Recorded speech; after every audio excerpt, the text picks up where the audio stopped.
तो नाजरीन, जैसा कि आपने पिछले एपिसोड में देखा होगा कि कई कबीले में जिरगे के बाद उस्मान कहता है कि सब ये याद रखना, मैं तो कबीले की सलामती के लिए यहाँ से चला जाऊँगा, मगर आज़ादी सिर्फ बातों से हासिल नहीं होती है, ये तलवारों से हासिल होती है।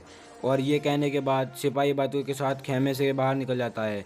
और आज की इस एपिसोड में आप देखेंगे कि कई कबीले में रात के वक्त सिपाही कोनूर नमाज़ पढ़ रहा होता है और नमाज के बाद उसे सिपाही खूंगार का ख्याल आता है। जब वो कोनूर को अपनी गर्दन पर अजीब सा निशान देखता है, काफ़ी अबदीदा हो जाता है और फिर अल्लाह से दुआ मांगता है, ऐ मेरे अल्लाह, मैंने आपने मुझे कई सालों तक इम्तिहान में रखा और मैं भाई की जुदाई में पागल हो गया।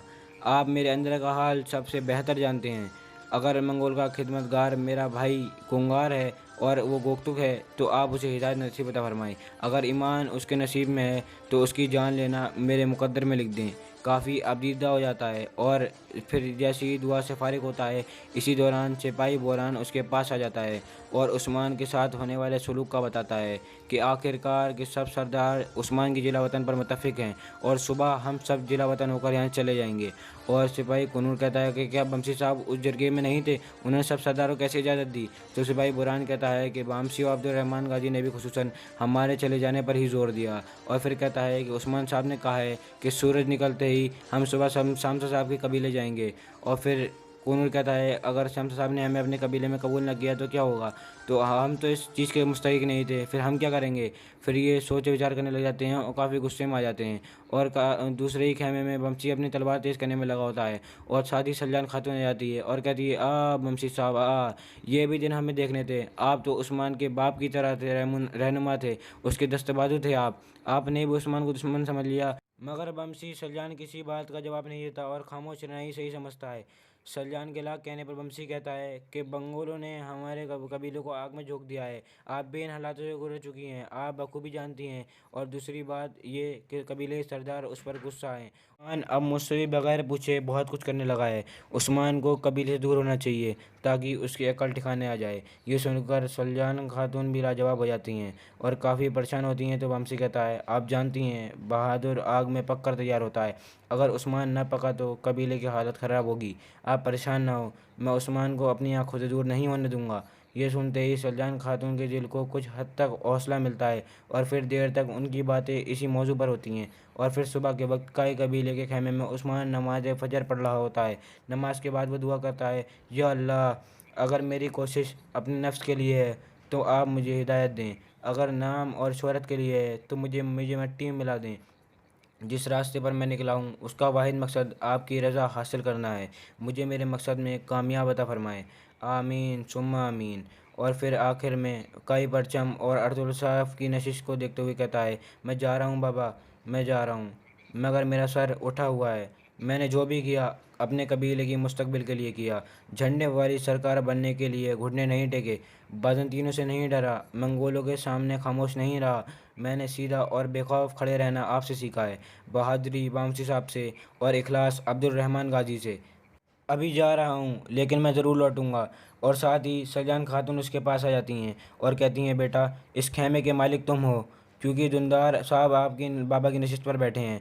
उस्मान कहता है, अब्बू जान के अलावा मुझे इस खेमे से कोई नहीं निकाल सकता। मेरा जाना जिलावती नहीं, अगर मैं यहाँ ठहरा तो दुंदार साहब की ताबेदारी लाजिम हो जाएगी और आप ये जानती हैं कि मैं ऐसा हरगिज़ नहीं कर सकता। तो सलजान कहती है कि ठीक है, पर ज़्यादा अरसा नहीं लगाना। तुम भी ये नहीं जानते कि दुंदार ऐसा आदमी नहीं कि वो कईयों की शान बढ़ा सके।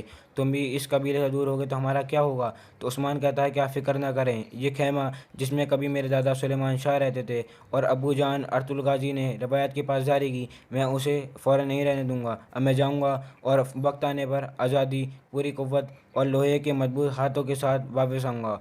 और फिर बिल आखिर में उनके साथ गले मिलता है और काफ़ी ज़्यादा एक दूसरे से प्यार करते हैं और बहुत ही उदास हो जाते हैं। और खैर उस्मान ये सब मिलकर बाहर चले जाता है और साथ ही दूसरे खेमे में दुंदार अपने लोगों के साथ होता है कि जब उस्मान अपने सिपाही के साथ चला गया है, आखिरकार वो जिसका मुस्तहिक था उसने वो पा लिया। कि साथ ही सिपाही बतौर खेमे में दाखिल होता है, ये भी उस्मान के साथ जाने के लिए तैयार होता है और कहता है कि आप लोग नहीं जानते कि आप लोग क्या कर रहे हैं, आप लोग अंधेरों में भटक रहे हैं और आसमान की रोशनी नहीं देख पा रहे हैं, अफसोस है आप पर। ये सुनकर दुंदार और ज़हरा परेशान हो जाती हैं और कहती हैं कि तुम कहाँ जा रहे हो। तो बतूर कहता है कि अब मुझे इस कबीले में ठहरना ज़िल्लत की बात है और उस्मान की जलावतनी ने मेरी आंखें खोल दी हैं। और ये भी उनकी एक नहीं सुनता, फिर उनसे मिलकर बाहर आ जाता है। फिर उसके जाते ही ज़ारा खातून काफ़ी चीखो पुकार कर कर रोकने की कोशिश करती हैं। तो दुंदार कहता है छोड़ो इसे, जाने दो। अगर हमने अपनी अंदर की गंदगी ख़त्म करना है तो हम अपनी औलाद से करेंगे। अब से बतूर नामी मेरा कोई बेटा नहीं है। बहुत ही गुस्से में फिर ये नशिस्त पर बैठ जाता है। और दूसरी तरफ जंगल में उस्मान उस्मान अपने सिपाही के साथ जा रहा होता है। बहुत तेज़ी में ये अपने घोड़ों को दौड़ाते होते हैं। उस्मान के साथ सिपाही कम होते हैं और तवील सफ़र के बाद ये सिपाही शामसाई कबीले की तरफ अपना रुख मोड़ देते हैं। और इधर काई कबीले के खेमे में दुंदार और ज़ारा खातून बहुत दुखी होते हैं। हस्बे मामूल ज़ारा खातून बतूर के जाने पर बहुत ज़्यादा परेशान का इजहार करती हैं। कि साथ ही सिपाही अंदर आकर कहता है कि जनाब हुक्म फरमाएं, मुझे क्या करना है। तो दुंदार कहता है कि मेरे बहादुर को खबर करो, मैंने उसे माफ़ किया, अपने कबीले वापस आ जाए, उसे मुश्किल समय में मेरे साथ होना चाहिए। ये बहादुर उसके बेटे का नाम होता है जो पहले ही कबीले से दूर होता है। ये सुनकर सिपाही चले जाता है। कि ज़ारा खातून कहती हैं कि हम सब मुसीबतों में इतने घिरे हुए हैं और अब बहादुर नामी मुसीबत को भी आप हमारे सिर पर मुसल्लत कर रहे हैं। तो दुंदार कहता है कि तुमने और तुम्हारे बेटे ने मेरा एतबार मिट्टी में मिला दिया। उस दिन पर लानत हो जिस दिन पर मैंने तुम्हारे पर एतबार किया। आप लोगों की बातें सुनकर मैंने बहादुर और उसकी माँ को कबीले से दूर कर दिया। कभी बहुत ज़्यादा डांटता है ये ज़ारा खातून को। और दुंदार की बीवी ये सहम सी जाती है।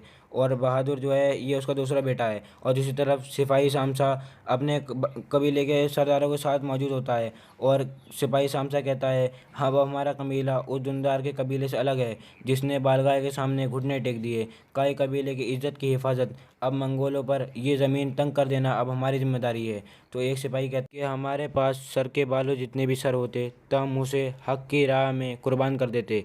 और उस्मान साहब जो आपके पक्के दोस्त हैं वो कहाँ हैं। तो सिपाही शामसा कहता है अब उस्मान साहब से हमारे रास्ते जुदा हो गए हैं, अब हम इस रास्ते पर तन्हा चलेंगे। तो इतने में उस्मान खेमे में दाखिल होता है और अंदर आकर इजाज़त तलब करता है। सिपाही शामसा भी अपने सब लोगों को बाहर भेजकर उस्मान से कहता है अपने हम सफ़र से राज रखने के लिए हमारे पास कहने को कुछ नहीं है। तो उस्मान कहता है वो राज जिसने हमें आज़ादी से हमकरार करवाया, हम उसकी कदर व कीमत कैसे भूल सकते हैं। ये सुनकर शामसा चावुस गुस्से में कहता है हम मंगोल कमांडरों के लिए सामान उठाने वाले बन चुके थे और आप आकर कहते हैं कि चंगेज़ खानों के कानूनों की निशानी है। और अब आप ये भी नहीं बता रहे कि ये मिला कहाँ से। और आप अब हमें अपनी आज़ादी जीवी की कीमत मांग रहे हैं। और इनकी बीच में काफ़ी गर्मा गर्म बहस होती है। तो आखिर में शामसा चावुस कहता है कि जहाँ राज होता है वहाँ से एतमाद निकल जाता है। उस्मान काफ़ी समझाने की कोशिश करता है कि आप बिला वजह जिद कर रहे हैं, मगर सिपाही शामसा उसकी एक नहीं सुनता और मुसलसल गुस्से में उस्मान को खूब बुरा भला कह देता है। ये सुनकर उस्मान भी गुस्से से लाल हो जाता है और वो कहता है कि उसके सब्र का पैमाना टूट जाता है और वो जड़ के सिपाही शामसा के मुंह पर घूंसा रसीद करता है। फिर शुरू हो जाती है उन दोनों की लड़ाई। एक दूसरे पर घूंसों की बारिश कर देते हैं। दोनों बड़े ही गुस्से में होते हैं। बाहर खड़े उस्मान और शामसा चावुस के सिपाही भी ये शोर गुल सुन लेते हैं। और कोनूर अंदर आने की खेमे खेमे मारने की कोशिश करता है तो बुरहान उसे रोक लेता है और कहता है कि मत जाओ, जलने वाली दो आगों में दाखिल नहीं हुआ जा सकता। और फिर सब सिपाही बाहर ही खड़े रह जाते हैं। सब काफ़ी परेशान होते हैं और खेमे के अंदर उस्मान और शामसा काफ़ी लड़ते हैं। और आखिरकार उस्मान शामसा चावुस की गर्दन पर अपना खंजर रख देता है और कहता है कि तुम्हें मेरे साथ ऐसा नहीं करना चाहिए था। छोटी सी मुश्किल के साथ, नाफरमानों के साथ और पीठ फेर कर भागने वालों के साथ सल्तनत कायम नहीं की जा सकती। अगर तुम्हें मौका दूंगा तो हर कोई फ़ायदा उठाएगा। तुम्हें मेरे खिलाफ़ बगावत नहीं करनी चाहिए थी और तुमने अब मेरा सब्र ख़त्म कर दिया है। काफ़ी ज़्यादा चितुरल करके ये उसे खेमे से बाहर निकल जाता है।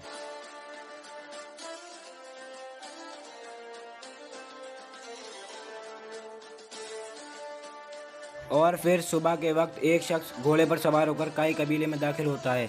सब लोग उसको आता देखकर हैरान हो जाते हैं और समझ नहीं पाते कि ये कौन है। सब उनका भरपूर इस्तकबाल करते हैं और करते करते वो मरकज़ी खेमे के बाहर पहुंच जाता है। ये बेसिकली एक ख्वाब होता है। और खेमे के अंदर उस्मान अपने बाबा की नशिश के सामने बादल बैठा होता है। काफ़ी परेशान होकर अपने आप से कहता है मैं तारीकी में जल रहा हूँ, मेरा साया भी मुझे छोड़कर चला गया है, मैंने अपने दांत अपने दुश्मन पर लगा लिए हैं और अपने दोस्तों से महरूम हो गया। मेरे आबा व अजदाद की नशिस्त पर बैठने के लिए आज़ादी आज़ादी चिल्लाते चिल्लाते मेरी आवाज़ चली गई है। मैं बहुत मुश्किलात में घिरा हुआ हूँ। जहाँ देखता हूँ जाल है, जहाँ देखता हूँ गद्दारी है, जहाँ देखता हूँ नफ़रतें हैं। इससे मेरा दिल दुखता है, मेरी जान तड़पती है। इसी दौरान वही शख्स अंदर आ जाता है जिसने भेष बदला होता है। जैसे ही वो उस्मान के कंधे पर हाथ रखते हैं, उस्मान चौंक सा जाता है और फिर जैसे ही उनकी तरफ देखता है काफ़ी खुश हो जाता है। ये उस्मान के दादा सुलेमान शाह होते हैं और कहते हैं, उस्मान बेटा, आने वाली चीज़ें करीब आ रही हैं, जुल्म ख़त्म होने वाला है, ये दौर एक नई दृश्य के लिए तैयार है। जब तक तुम बेदार रहोगे तो कुछ नहीं होगा। और वो उसके साथ जब भी कुछ बुरा हुआ है तो वो सोते हुए हुआ है। जागो मेरे बेटे, जागो, अब जागने का वक्त है। इसी दौरान उस्मान की आँख खुल जाती है और अपने आप को जंगल में पाता है। एक ख्वाब में दो ख्वाब होते हैं। एक काफ़ी खुश होता है अपने दादा को ख्वाब में देखकर, उसके चेहरे पर खुशी के आसार नमूदार हो जाते हैं।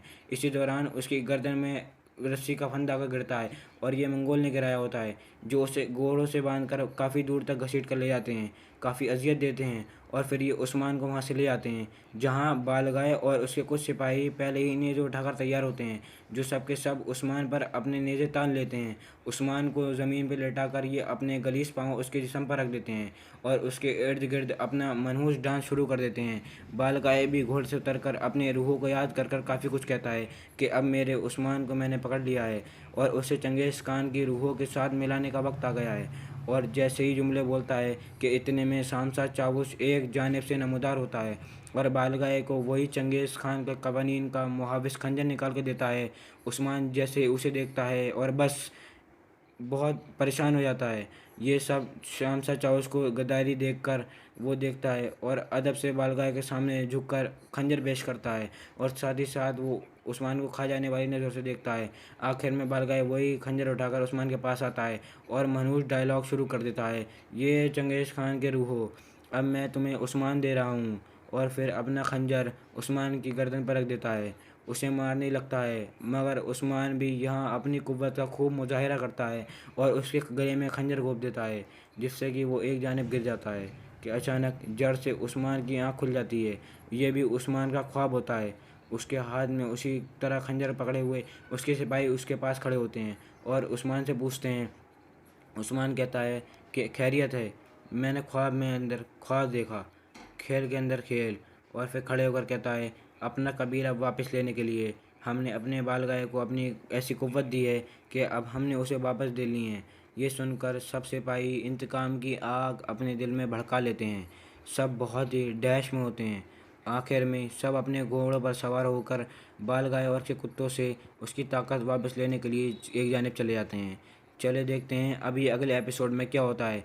अब अगले एपिसोड को देखने के लिए आप हमारे चैनल को सब्सक्राइब कर दें और हमारे बेल आइकन को भी प्रेस कर दें।